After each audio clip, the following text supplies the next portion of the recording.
Blue Devil, gang shit. You already know what it is. Yeah. Alright, check this out. You guys are back on an episode of Blue Devil Reactions. And what we have going on today is a video that is titled The Story of Orlando Baby Lane Anderson. Now check this out. That is the alleged shooter in the Tupac case. That is the nephew of Keefe D, Southside Compton. You know, the one that is currently behind bars facing murder charges. Keefe D, Orlando Anderson. You know, the one that got stomped out in Vegas by Suge Knight, Tupac, and all them Mob Pie rules. So this is a legendary figure right here. This is a legendary person. Alright? But check this out. Before we get into this video right here, I don't want to keep you guys too long with this intro, but I will tell you that our website is almost up and running.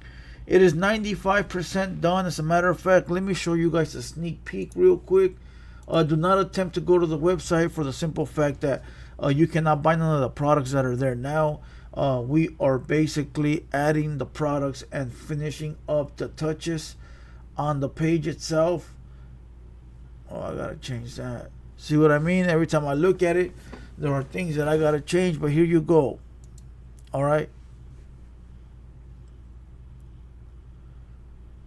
We are currently working on it. 95% done. There's more products over here. Alright, so I just want to say one thing real fast, is that whenever you do order from this website, it will ship out the next business day. Alright, so whenever you click on the website and you buy anything, the next business day will be shipped out. Alright, I'm trying to make it as easy as possible and as fast as possible for you guys. As I said it before, I had a group of people running the previous page, and man, it was a nightmare. Now I'm hands-on. I'm the one that's in charge. I'm the one that's taking responsibility for whatever is going on when it comes to the website. We will have a special drop the day of the launch, and we will be having a limited run only. Alright, so make sure you guys are aware that when it drops, I'm shooting for Friday. Alright, this Friday, that's what I'm shooting for. Other than that, I'm gonna unveil it, complete product, Friday on the live for Hater World Uncensored. Alright, so with all that being said, let's get back to this video. The story of Orlando Baby Lane Anderson. You guys already know Keefe D nephew, the guy that allegedly got Tupac. So with no further ado, let's get you guys a Blue Devil reaction. Welcome to Hood War Stories. In this episode, I'll be discussing the life of Orlando Anderson. Orlando, also known as Baby Lane Anderson, was born on August 13th, 1974 in Compton, California. Despite the separation of his parents, Orlando had a secure childhood, as he was raised primarily by his grandparents and family members on South Boris Road. It was a typical South Central family history in many ways. His great-grandmother was born in Texas just before the outbreak of the First World War. She left the South during the Great Migration when many black families were moving northwards. His great-grandmother moved to Compton in the 1950s when it was an affluent middle-class neighborhood, only to watch the property value crash as white people fled. Damn, that's messed up, ain't it? As soon as you pull up to a nice area to have a normal life, normal human being, right, all the white folk leave, right, and the value of the home that you just paid, I don't know, back then 100 racks, now only costs 30 racks. For the simple fact that no longer you have Bob and what would be a white lady's name? Linda. You no longer have Bob and Linda next door. Now you have, I don't even want to say it, because no matter what name I say, it's going to sound bad. You know what I mean, right? That is dirty, bro. That is dirty. That is dirty. Orlando's mother worked 12-hour shifts as a bookkeeper to support her children. On the weekends, there would be a large family gathering that brought everyone together to play sports and have a big meal. A rapper friend of Orlando's remembers envying the closeness of Orlando's family. He said, "We all had problems with our parents, Our mothers were on crack, and our dads weren't around. Orlando had something I didn't have, and that Oh wow, look, Keefy D. Keefy mother bleeping D. He looked like $1 million man right there, not gonna lie. Listen, that's why I don't underestimate nobody. When people be telling me like, yeah, back when I was young, I used to move 100 keys for Pablo Escobar. I believe it. Look at Keefy D then and look at him now. If you were to see him now without seeing his picture or hearing his story, you'd be like, man, that fool was a bum his whole life. But putting this picture out, now you see like, oh man, that fool was somebody. Or at least, dabbled. That's why when you see fools in the comments like, there's no way, Blue Devil, that you did that. There's no way. There's no way. Just because you ain't done something, my boy, just because you don't never been outside, just because you don't know, how to maneuver, doesn't mean other people haven't. Come on. What do you think? We were all old at throughout life? No, we were young at one point. We were out there running around doing our things. Just like you young right now, all the youngsters that are watching, you young right now, right? Doing all this weird shit you're doing, whatever it is you're doing. This new age, new era stuff. Sucking balloons and yelling gang gang and sagging your pants to your knees, right? Like, that's cool for you. One day you're going to get old like me. That's if you survive whatever you're going through.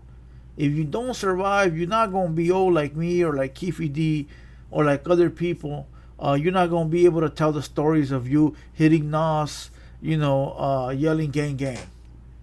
But it is what it is. Let's go. that was a family. He was still in school. He ate every day. There were really no problems. Orlando didn't smoke, nor was he much of a drinker. During his early teen years, he got involved and got put on the Southside Compton Crips. But unlike the typical gang member, he was never convicted of any crime. Orlando was described by friends and classmates as a friendly, cool guy. He first attended Taft High School in the Valley, which is the same school Ice Cube went to. He was later transferred to Dominguez High School in Compton for his final year. Orlando received his diploma that year. His class ring remained his favorite piece of jewelry. That year, there were a staggering 803 gang-related deaths in LA County. Damn. The yearbook contained a full-page ad and several small ones for neighborhood mortuaries. Compton had been a war zone. Wow, so you're telling me that the yearbook had the photos of the people that were attending school, and then they had a section of the students that had died while going to the school. That is wild, bro. That is freaking wild. Let's go. To the north, near Linwood, bloods such as Mile Pie Road and Luders Park ruled.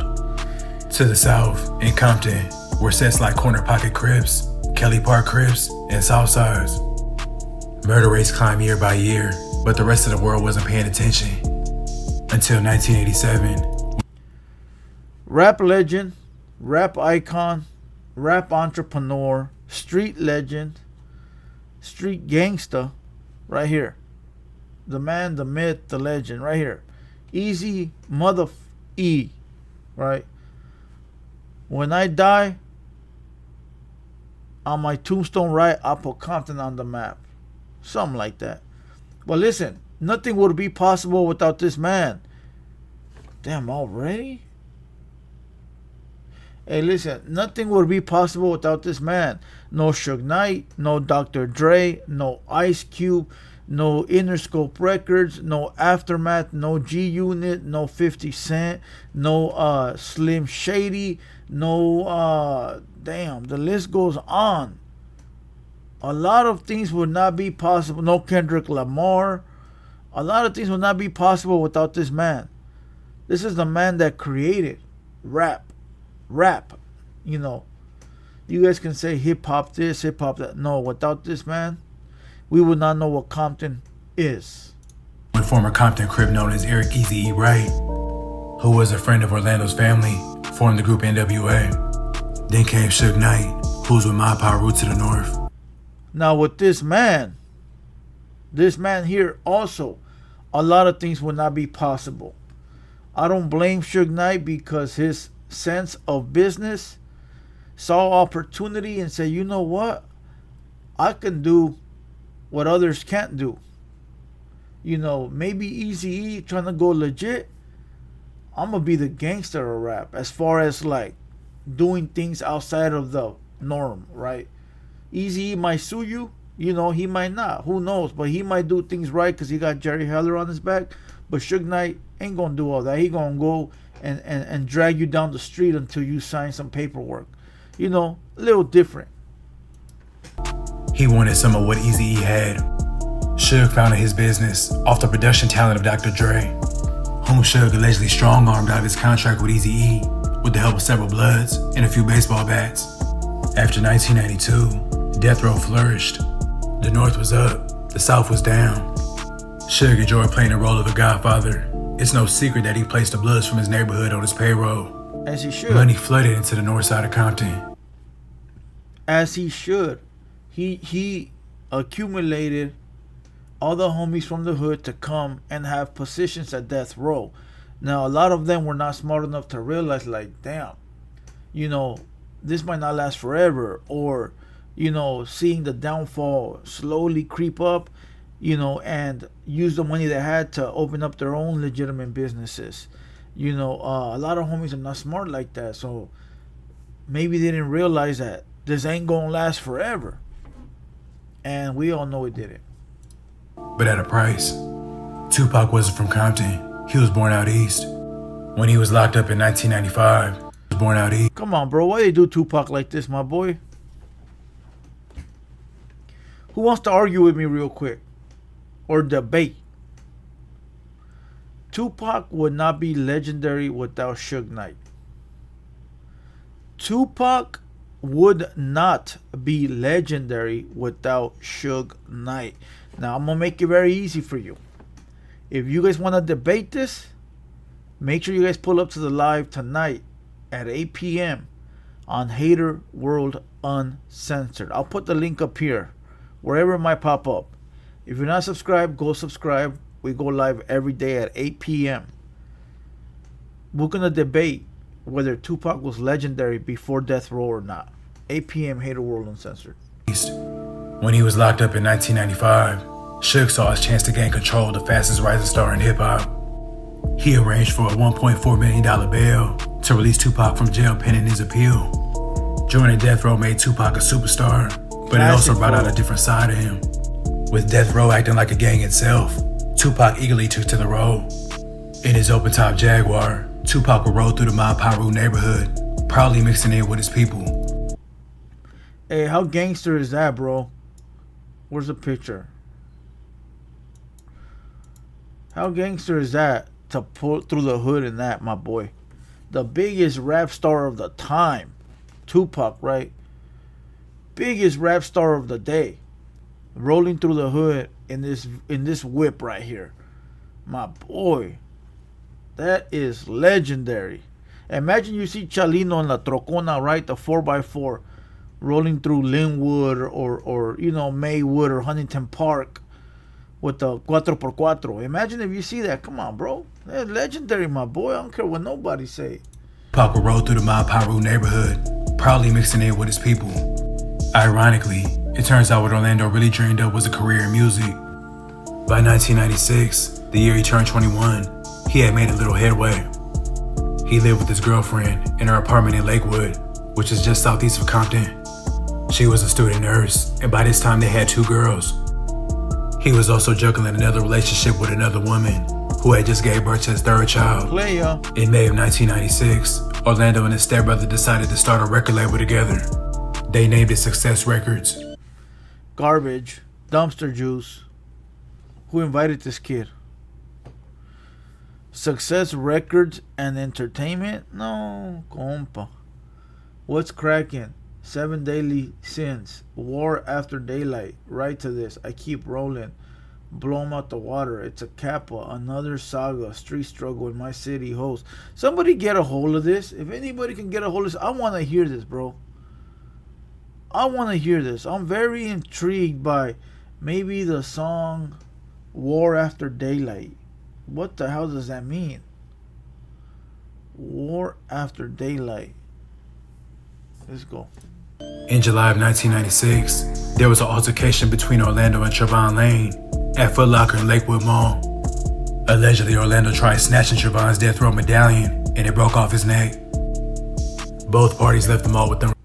Now, I was told firsthand by a death row employee very close to, well, you know, he from MOB, told me that they never took the chain.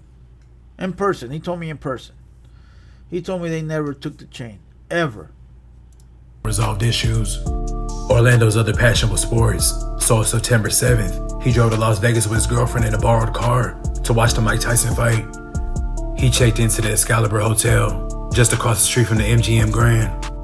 Tupac had ringside seats to the fight. Orlando had reportedly snuck in through the back. Damn, gangsta. After the fight, Orlando waited around in the MGM Grand lobby, waiting for his uncle. That's crazy how he snuck in through the back. Who used to sneak into the movies? I know I did, you know. And we used to sneak in alcohol in a little backpack. Keith D and the rest of Southside. In the meantime, Suge, Tupac, Buntry, Trayvon, and others walk by. When Trayvon sees Orlando, he points him out as the dude who tried to take his chain. Tupac then went up to Orlando and allegedly asked, "You from South?" Usually it's the fan who approaches the star. This time it was the other way around. Tupac asked his question, then he pulled back his fist and slammed it to the side of Orlando's head. That's because Tupac was trying to earn his stripes with the hood. You know, listen, it's a fact Tupac ain't no buster, right? He ain't no chump, he ain't no scary, you know. But I think right here he was out of his element. I think right here he thought it was going to be a fight. Let's jump this fools and we're done. Only for the simple fact that he didn't understand that there's get back. There's always get back. Revenge. There's always revenge. You know, in the gang, when you from a gang, bro, revenge is a promise. There you go. The way that Bozo says it in his iconic song. Revenge is a promise. You know, I don't think he understood that. Or maybe he did, but being in Vegas, maybe it was like, man, ain't nothing gonna happen. We in Vegas, you know. I think he was out of his element. Knock him to the ground. And right after that, the rest of the mob jumped in, kicking Orlando in the head and body. The altercation got broke up by hotel security, then everyone scattered the area. Tupac went to the Luxor Hotel, while Suge went to his Vegas house to change for Club 662. Tupac and Suge met up later, then headed to 662. They were going northbound on the strip. They made a right on Flamingo heading east. A car with Southside members was allegedly heading west on Flamingo and saw Suge and Tupac's entourage, who were making themselves known with the music they were blasting and yelling at the... Yeah, but still having like 5 cars, you know, having a, what is that shit called? A caravan of cars. What's it called though? It has a name. You know, come on. They gonna see you from a block away, bro. Fans. The car with Southside members allegedly made a U-turn, then pulled along the right side of Suge's car. Allegedly, Orlando took a gun, leaned over, and emptied the entire clip into Suge's car. 6 days later, Tupac Shakur was pronounced dead. It didn't take long before the rumors started flying that Orlando was the one who pulled the trigger. Back in Compton, a bloody war broke out between the North and South sides. Back in those days, everybody that was in the streets knew who the killer was, right? Or at least where it came from. But there was also a big mystique to those that were not from gangs. They thought Suge Knight did it. Then they thought that he got set up by the cops. People thought that Tupac and Biggie both got set up by the government because they were too powerful. Everyone thought that, bro. Everyone. And then the whole theory with Tupac and the 7-day theory, or the number 7. You know, I remember back when I was young, people used to think that Tupac would come back in 2000, was it 2001? 2001, 2002 would have been 7 years. He faked his death. That's why he had the name Machiavelli. That's why everything revolved around 7 days, the number 7. Man, it was a big old conspiracy, bro. Big, like huge. You know, but come to find out, it was just some gang shit. Over the next few days, police counted 12 shooting incidents and 3 fatalities. There were rumors that Bloods were allegedly being offered $10,000 for every Southside Crip that was killed. Wow. On the night of October 2nd, 300 police officers swept down on the houses of known gang members in Compton. This raid was part of a crackdown to try and halt the warfare, but it also gave the Compton police an opportunity to arrest Orlando. The police arrested Orlando, not for the murder of Tupac Shakur, but for the April 12th slaying of Edward Webb. The police ended up releasing Orlando because they didn't have enough to link him to the murders. By 1998, things began looking up for Orlando. He will... No rats. Didn't rats. You guys saw that picture? It said 187 on it. Look at 187. Damn, Orlando with the business, homie. He will wake up early and take his pit bulls on morning runs. Him and his old lady had a new child. Orlando said, "God is with me. I'm not gonna worry about it. I can't spend the rest of my life looking over my shoulder." On May 29th, 1998, Orlando's grandmother died from natural causes at the hospital. Orlando's mother remained at the hospital, so Orlando, who had been waiting at a family home, decided to go out and get a burger with an old friend. A little after 3 p.m., they pulled into the parking lot of Sig's record store at the intersection of Alondra and Oleander. Although both groups are Crips, they are rivals. There proceeded to be an altercation over a money debt, and both sides began shooting. The brief but intense gun battle scattered bystanders and left 4 men sprawled on the pavement. So over a debt, right, which somebody owed somebody money. I guarantee you that it was only a few $100. Homies don't be thinking, bro. And when I mean homies, I mean everybody that's lined up with the streets, right? Homies don't be thinking sometimes.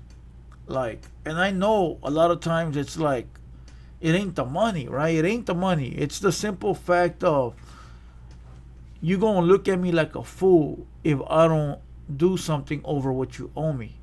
Because if you gonna get away with robbing me, everybody else gonna get away with it. They gonna clown me, and it's not gonna go down like that. So I know a lot of times it ain't because of the money. You know, even if we remember the last video I did about Diablo from Sapos, from Banning, same thing, over his sister and stuff like that. And we look at it like, damn, dog, over that. But it's just the fact of you fucking with my family and you ain't gonna get away with it. You know, it's ego, my boy, it's ego. All of them are gang members. With his friend in the passenger seat, Orlando tried to drive to safety. He only made it a few blocks to the corner of Willowbrook and Cocoa before lapsing into unconsciousness. The 3 were pronounced dead at the Martin Luther King Medical Center. 69 Apollo. The locals call it Killer King because so many of the young men who go there, often with gunshot wounds, are dead by the time they leave. Orlando was a fan of Tupac, who had claimed to own all his records. Orlando is survived by 4 daughters. I'd like to thank you guys for watching. Please. Hey, shout out to Orlando Anderson, because no matter what, he lived that gang life, didn't rat. He knew what he got himself into, and he went out like a G. You know, you can't be mad at those that live and die how they like. You feel what I'm saying? He lived the way he wanted to live, ruthless, and he died the way that lifestyle, you know, most of the time ends. Bullets. Live by the gun, die by the gun. It's sad. It's sad that Tupac gone, this guy gone, Suge Knight in prison, Keefy D in prison, Puff Daddy about to be in prison. It's sad that it's like a time capsule, right? All these guys are dead or in prison over what happened in the span of 5 years. Them 5 years are already done. Like, they went and came and went, right? Like, it's over. We'll never relive those 5 years, but these fellas right here are now having consequences that are going to last a lifetime over something that stuck within those 5 years, that realm of 5 years. It is sad, bro. It is sad. It is sad. Listen, I hope you guys enjoyed this video. This one was pretty long, 25 minutes. Website will be up this Friday. Make sure you guys wait for it. I will announce it, and I will do some kind of giveaway. Also, tonight, 8 p.m., Hater World Uncensored, all right? Make sure you go subscribe, show some love. And other than that, I'm going to kill this video and call it a day. Once again, this has been the Blue Devil. This has been the Blue Devil reaction, and we out. Blue Devil gang, gang, gang, gang shit.